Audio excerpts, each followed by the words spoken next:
I won $48 million in a medical malpractice settlement. After a decade of being treated like the family's disposable caretaker, I decided to run one last test before I told anyone the check had cleared. I sat in the waiting room of a 24-hour urgent care clinic and called my mother, begging for help to cover an emergency procedure. Her response was so casually cruel that something inside me went quiet in a way it had never gone quiet before. But what I did next with those $48 million tore down every lie my family had ever told about me and gave the only person who actually loved me the life she deserved. My name is Emma Keller. I am 31 years old, and I am a trauma nurse at a private hospital in Charlotte, North Carolina. Before I go any further, let me know where you are watching from in the comments below. And hit subscribe if you have ever been the one everyone calls when something breaks, but no one ever calls when you are the one breaking. Growing up in our tidy little neighborhood outside Raleigh, I was always the responsible one, which in my family meant the invisible one. My mother, Linda, lived for her bridge club luncheons and her Facebook posts about our beautiful family. My older brother, Grant, was her pride and joy, a commercial real estate broker who wore loafers without socks and talked about asset portfolios at Thanksgiving. My older sister, Colleen, was a stay-at-home wife married to a man named Brent, who worked in finance and treated everyone at the dinner table like a junior employee. I was the nurse. I was the one who drove 90 minutes each way to take Mom to her cardiologist appointments. I was the one who cleaned out Grandpa's house after he passed. I was the one who called myself an Uber home from the ER at 2 a.m. because no one answered their phone. It was a wet Thursday evening in late October when everything cracked open. I was sitting on a stiff plastic chair in the lobby of an urgent care clinic off Providence Road, watching rain streak sideways across the glass doors. I did not have a medical emergency. I was perfectly healthy. What I did have, folded inside the zipper pocket of my old work fleece, was a certified letter from my attorney confirming that the malpractice settlement from my former employer, the one who had let a supervising physician nearly kill me with a botched procedure 2 years earlier, had been finalized at $48 million after fees and taxes. The money was sitting in an escrow account, under my attorney's trust.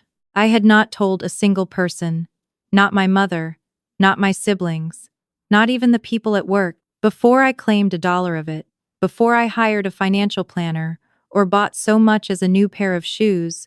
I needed to know something. I needed to know if the family I had spent a decade running errands for would pick up the phone when I was the one bleeding. I took a slow breath, pressed my mother's name on my screen, and let my voice go thin and frightened when she answered. "Mom, I am at an urgent care. I think something is really wrong." I made my breathing sound shaky. "They think it might be my gallbladder. They are telling me I need a CT scan and possibly emergency surgery tonight. And my insurance denied the pre-authorization because of that billing mix-up last month. They need $1,300 before they can start. Please." I do not know who else to call. I waited for the sound of a mother's panic. I waited for her to ask which clinic. I waited for the rustle of car keys. Instead, I heard her sigh. A long, put-upon sigh, the kind you give a telemarketer. "Emma, it is 9:30 on a Thursday. Grant and Melissa and the kids are here for dinner. Do you really have to do this tonight?" I could hear Grant's voice in the background, laughing about something on the television. "Mom, I am scared. Please." She clicked her tongue. "Honey, you are a nurse. You, of all people, know how these places exaggerate to pad the bill. And frankly, if your insurance is a mess again, that is on you. Grant pays for real insurance. You picked a hospital job that gives you garbage. This is the life you chose." I gripped the edge of the chair. "Mom, I cannot afford this out of pocket. I need help, just this once." She laughed. An actual laugh. "Emma, we cannot bail you out of every little thing. You are 31 years old. Figure it out. And please, stop calling when you know we have company." The line went dead. I sat there listening to the hollow silence of a disconnected call, rain hammering the clinic windows, a toddler coughing in the corner, and I felt the last thin thread of something childish in me snap cleanly in two. My own mother would rather keep her dinner party rhythm than drive 15 minutes to see if I was okay. I scrolled down to Colleen's name and hit call. It rang once and went to voicemail. 30 seconds later, A text popped up on my cracked screen. Brent and I are at the Harbor Club. Please do not spiral at me right now. Try the ER, they have payment plans. That was it. That was all I needed. I was already reaching for my keys when the automatic doors slid open and a woman in a soaked raincoat rushed in, clutching a dented umbrella that had clearly lost the fight on the way over. It was Nora. Nora Whitfield, my neighbor from the duplex across the street, a 72-year-old retired middle school librarian who had lived alone since her husband passed 4 years back. She had called me honey since the day I moved in, brought me banana bread every Sunday, and once sat in my apartment for 6 hours during a power outage just so I would not be alone during a storm. I had texted her an hour earlier, only because she always asked me to let her know if I was out late. One quick message. Heading to urgent care, not feeling great. I had not asked her to come. I had not asked her for anything. Her gray hair was plastered to her temples and her orthopedic sneakers squelched on the linoleum. When she spotted me, her whole face crumpled with relief and she hurried over, her cane tapping hard against the floor. Emma, sweetheart, what is going on? What did they say?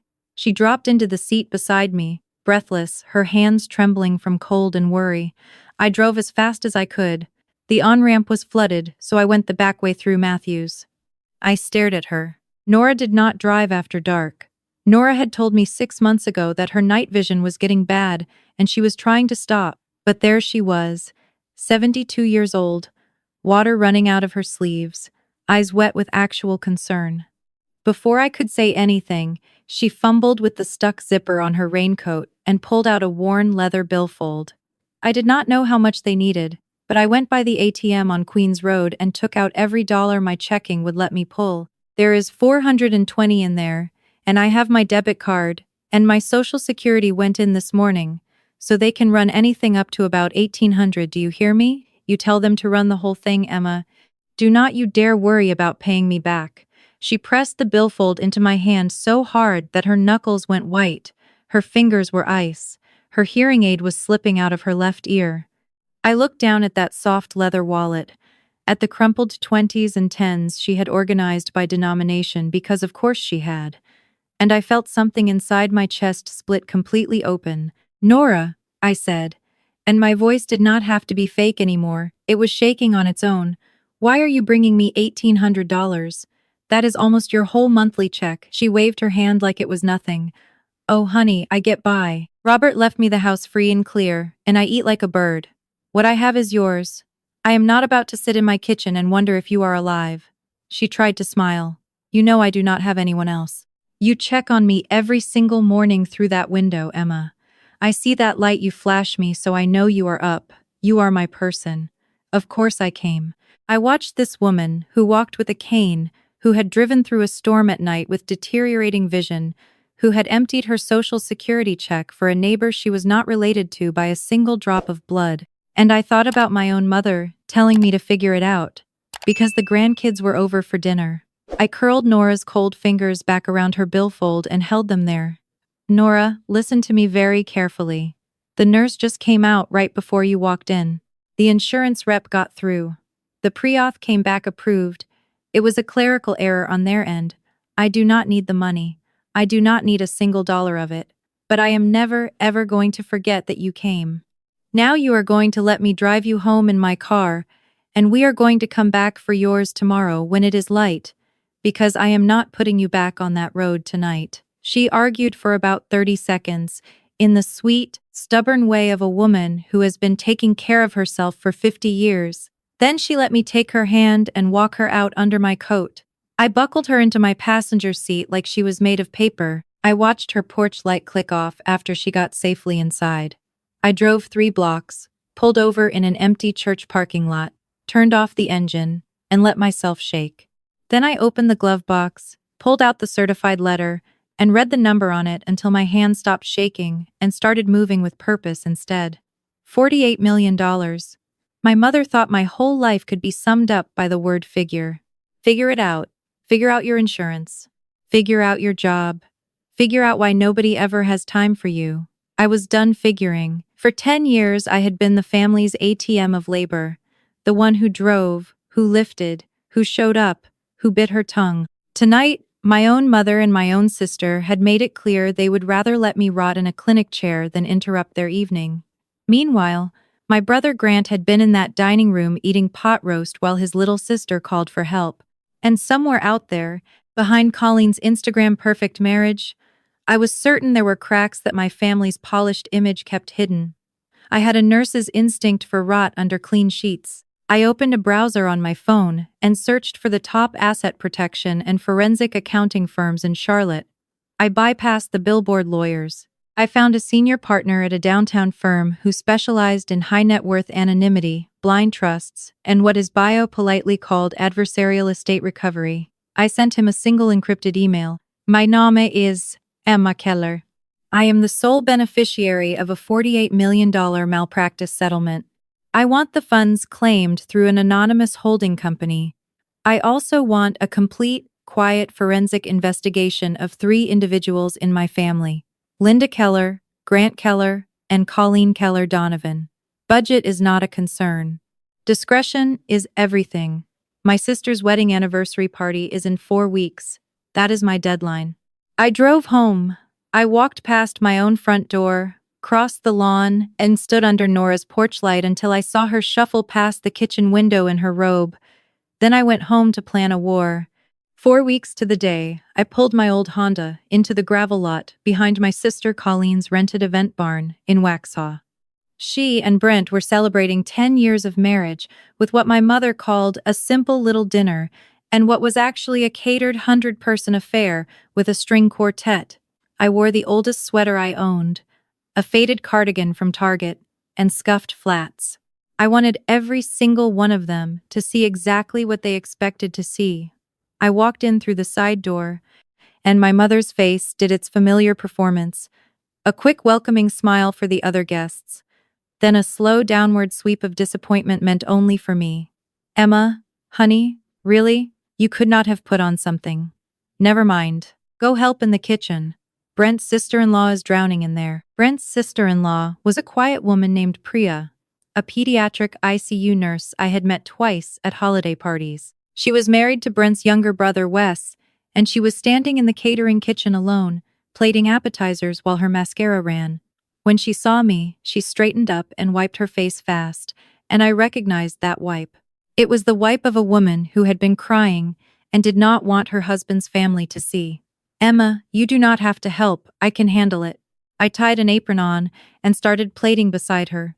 Priya, where's Wes? She gave a tiny bitter laugh, drinking with the groomsmen on the porch. He told everyone I volunteered to do the canapés because I love to be useful. I volunteered because he told me that if I did not, he was not driving me home. Her hand shook on the serving tongs. I did not say anything. I just watched her, and I filed it away, and I plated faster so she could sit down for 5 minutes. 2 hours later, Colleen stood up in a cream silk dress and tapped her champagne flute. She thanked the guests. She thanked her husband. She thanked our mother for being the matriarch of this beautiful family. She did not thank Priya, who had plated 300 canapés. She did not thank me. Then, with a bright, brittle smile, she walked down the length of the long farmhouse table and dropped a folded piece of cardstock on my empty plate. Sweetie, since this whole thing got a little more elaborate than we planned and Grant already covered the bar, we were thinking you could help with the appetizer invoice. It is only $1,100. You are always saying you want to contribute more to the family. Grant, from the other end of the table, laughed through a mouthful of bread. Come on, Em. Pay your share for once. You skate on every family event. I looked at the invoice. $1,100 for miniature crab cakes? I could have paid it 1,000 times over. But that was not the point. The point was that my sister had stood in front of 100 witnesses and reduced me to a line item. The point was that Priya was standing behind her with a tray, exhausted, and nobody at that table had so much as offered her a chair. I slid the invoice back across the table until it stopped cleanly in front of Colleen's plate. I am not paying for appetizers I did not order, Colleen. Especially when Priya has been on her feet for 5 hours doing the work your caterer did not show up to do. If you wanted to look generous, you could have paid for it. The whole barn went quiet. My mother's face turned the exact shade of red it had turned when I told her at 18 that I was going to nursing school instead of law school. She slapped her palm flat against the table. Emma Louise Keller, you apologize to your sister this instant. If you cannot contribute to this family in any meaningful way, you can get in your car and go home. I held her eyes. I am not leaving until I have dinner with Priya. Brent, from across the table, cleared his throat. He was holding a thick manila envelope he had been keeping on his lap, like a poker player's hole card. Actually, while we are on the subject of Emma contributing, there is something the family has been meaning to discuss with you. Your grandfather's land. My stomach tightened. When my grandfather had died 3 years earlier, he had left the bulk of his modest estate to my mother.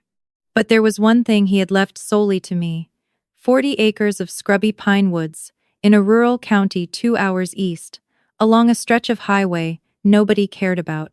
For years my family had made it a running joke. Emma's Swamp, they called it. Colleen once wrapped a box of dirt for me at Christmas and said, "Here, to add to your real estate empire." Brent slid the envelope down the table. My firm has a client who wants to do a tax-advantaged land swap. It is a small deal, but it helps round out his holdings before year-end. He will give you $10,000 and take the parcel off your hands. All you have to do is sign the quitclaim. It would be a nice way to say thank you for the family tonight. I looked at the envelope. I looked at my sister's flushed, champagne-bright face. I looked at my brother, already half checked out, scrolling on his phone. I looked at my mother, watching me with the focused intensity of a woman who really needed this to happen. I slid the envelope back. I am not signing anything without my own attorney reading it first. My mother's voice dropped into a register I had not heard since I was 16. Emma, you will sign this tonight. Because earlier, before you got here, my diamond brooch went missing from my purse in the coat room. And the only person who was unattended in that room for any length of time was Priya. Priya's tray clattered. Mrs. Keller, I never. My mother did not even look at her. The sheriff's department takes theft seriously in this county, Emma. An arrest like that would end her nursing career. You know how these things go. So you can sit here and sign this deed and we can all have a lovely evening, or your little friend can spend the night in county lockup. I felt the room tilt. My own mother was willing to destroy a pediatric ICU nurse's license, and possibly her freedom, over a piece of land she had called worthless for a decade. The kindness I had felt for that woman my whole life, the kindness I had stretched thin over years of excuses, finally tore all the way through. But I did not let it show on my face. Not yet. I let my shoulders fall. I let my voice shake. Please do not do that to Priya. I will sign. I just need 3 days. I want an attorney to look at the tax implications. I cannot afford a surprise bill, you know that. Grant snorted. 3 days at legal aid. What a sad little errand. Colleen sighed the sigh of a woman who had won. 3 days. Tuesday, noon, at Brent's downtown office. You sign it there. If you are 1 minute late, Mom calls the sheriff about the brooch. I nodded. I picked up my coat. I did not look at Priya, because I did not trust my face yet. I walked out, got in my Honda, and drove straight into Charlotte, to a glass tower where the lights of a corner office on the 30th floor were still burning at 11 p.m. My attorney, David Mackenzie, was waiting for me with 2 laptops and a thick black binder, and he did not look surprised when I dropped the quitclaim on his desk and said, "I need everything you have on them. Tonight." He slid the binder toward me. "You are going to want a drink for this." Colleen had not closed a real estate deal in almost 2 years. She had $216,000 in revolving credit card debt spread across 9 cards. Her SUV was 3 payments behind and flagged for repossession. Her business LLC had been flagged by the IRS for fraudulent deductions on 3 consecutive returns, fabricated staging costs, fake client dinners, imaginary marketing invoices. The audit letter had already gone out.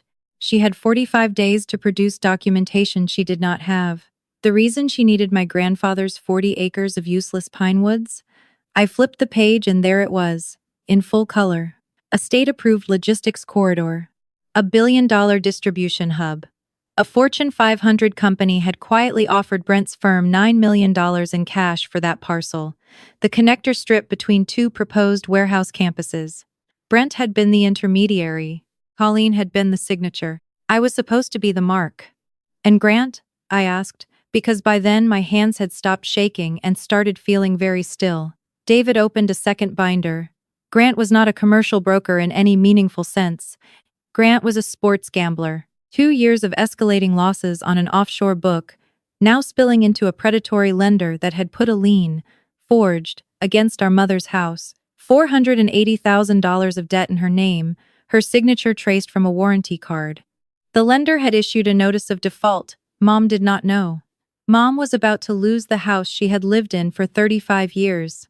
The house she bragged about at Bridge Club. Because her golden boy had betted on college football. And Brent? David's jaw tightened. Brent has a girlfriend in South End. He has been paying her rent for 14 months through a shell consulting company he set up in Delaware. And Priya's entire paycheck from the Children's Hospital has been direct deposited into a joint account that only he can access. He gives her $350 a week in cash. For groceries, gas, and, as he calls it in a text message we recovered, her allowance. I sat back in that leather chair and felt a long, slow heat move up through my chest. It was not rage. Rage is loud. This was quieter and older, and it had teeth. I looked at David. We are not going to his office on Tuesday. Call the acquisitions director at the Fortune 500 company. Tell them the actual owner of that parcel is ready to close, but the price just went up to $12 million and it closes Monday. And start drafting a divorce petition for Priya Keller Donovan. I wanted ironclad, full restitution of stolen wages, permanent spousal support, and a signed confession of financial abuse attached as Exhibit A. I will pay her retainer through the LLC. I do not want my name on anything she signs. David smiled. It was not a warm smile. Monday, noon, I will have 12 million wired. Tuesday, noon, we ruin their day. I left his office at 3 a.m. I sat in my Honda in the parking garage and called Priya. Her voice was small. Emma, I kept mine steady. Priya, are you safe tonight? There was a long pause. He is passed out. He took the bedroom. I am in the guest room. I gave her my address. I told her to pack a gym bag. Nothing big, nothing he would notice. Toothbrush, phone charger, passport, any medication. I told her I was coming at 5 a.m. When he was deepest asleep, I told her she did not have to decide anything forever. She just had to decide the next 4 hours. She cried, quietly, so he would not hear. She said okay. I drove home, walked across the street, and knocked on Nora's door at 4 a.m. She opened it in her robe, hair in a braid, completely unsurprised, as if I had called ahead. I told her what I had found. All of it. The money, the family. Priya. Nora listened without interrupting. When I was done, she took my face in both her papery hands. Sweetheart. Then go get her. I brought Priya back to a hotel suite I had booked under the LLC, the top floor of an uptown high-rise. 3 bedrooms, wraparound windows, a bathtub she could have swum in. She stood in the doorway in sweatpants and one of her husband's old t-shirts and started crying so hard she sat down on the carpet. Nora came too, at her own insistence, carrying a grocery bag of scrambled eggs in Tupperware and a travel mug of coffee. She made Priya eat. She rubbed her back. She told her about Robert and the first year after he died. And she told her that a life you thought was over is sometimes just a life that is about to get started. I watched a pediatric ICU nurse, who had been made to feel small for 6 years, fall asleep on a white linen couch at 7 in the morning, while a 72-year-old widow sat beside her stroking her hair. Tuesday, noon. Brent's firm, 14th floor, glass-walled conference room. Colleen in ivory. My mother in a pearl necklace. Grant in a blazer. Brent at the head of the table, pen in hand, quitclaim spread out in front of my chair. Priya, in an emerald silk blouse I had helped her pick out that morning, walked in beside me, and every head in that room snapped toward her. Brent stood up so fast his chair hit the window. What the hell is she doing here? I pulled out the chair across from him and gestured for Priya to sit. She lives with me now. Sit down, Brent. Colleen recovered first and reached for the deed. Let us just get this over with and then we can all talk about whatever drama is happening with. I set my own folder on the table. A thick black one. Before I sign anything, Colleen, I have one quick question. What is the legal name of the LLC that is receiving this parcel? She blinked. It is just one of Brent's holding entities. It does not matter. I opened the folder. I pulled out the IRS audit notice and laid it face up between us. Is it one of the LLCs currently under federal audit for fraudulent Schedule C deductions, or a different one? The color drained from her face in stages. My mother leaned forward. What is she talking about, Colleen? I did not wait. I pulled out the confidential offer sheet from the Fortune 500 acquisitions team. I laid it on top of the audit notice. Because my grandfather's worthless pine woods were offered to this firm 4 months ago for $9 million in cash. That offer was going to be signed over to a shell company controlled by my sister and her husband after I handed over the deed for $10,000 tonight. There is a problem with that plan, though. I took out the third page. Signed, stamped, wired. I sold it yesterday. Directly. For $12 million. The money cleared my trust at 9:04 this morning. You get nothing.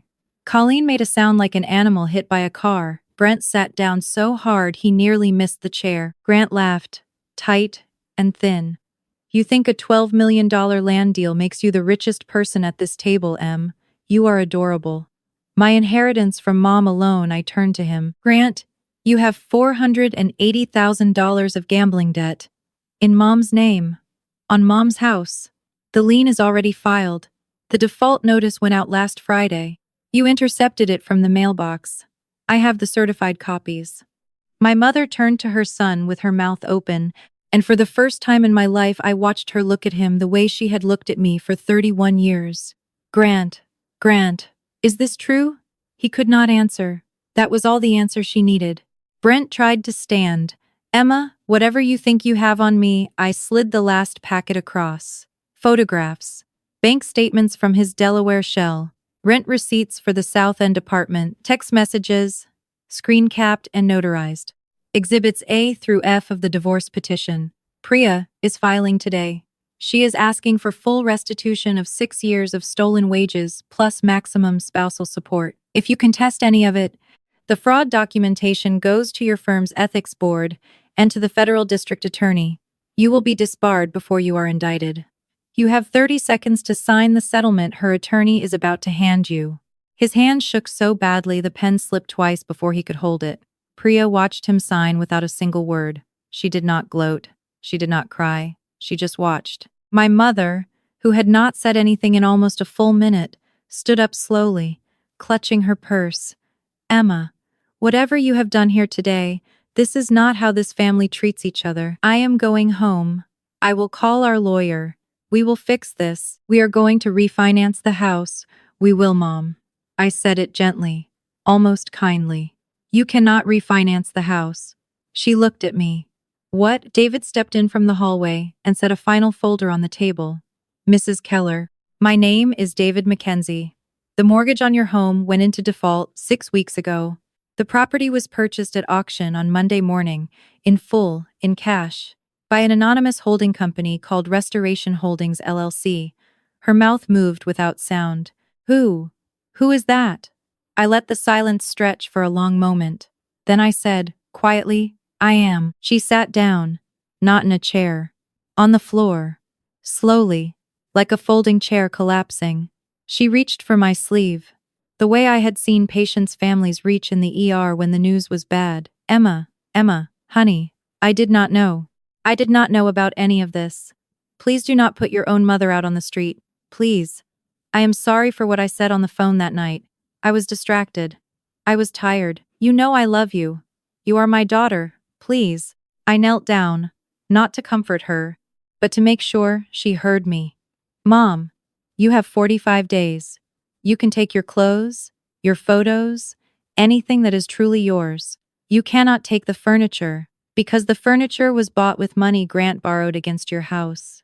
Grant is going to rehab, a facility I have already paid for, and if he completes it and stays clean for a year, I will help him restart his life. Colleen is going to return the money she stole from the IRS with a cooperation agreement David negotiated last night, and she will do probation instead of prison. Brent is going to lose everything he has, and that is a matter between him and the Bar Association. I paused. And you, Mom, you told me to figure it out. So I did. Figure out where you are going to sleep. I stood up. I did not look back.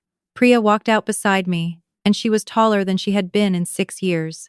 I did not take her home. I took her and Nora to a quiet street off East Boulevard, where a 3-bedroom brick bungalow with a deep front porch sat behind a white picket fence, freshly painted, warm light glowing in every window. I handed Priya a set of keys. The deed is in your name. The mortgage is paid. The property taxes are prepaid for 20 years. There is a trust fund of $4 million in your name that Brent can never touch. Your attorney has the paperwork. You are going to keep working at the children's hospital because you love those babies, and you are going to do it without ever wondering if you can afford groceries again.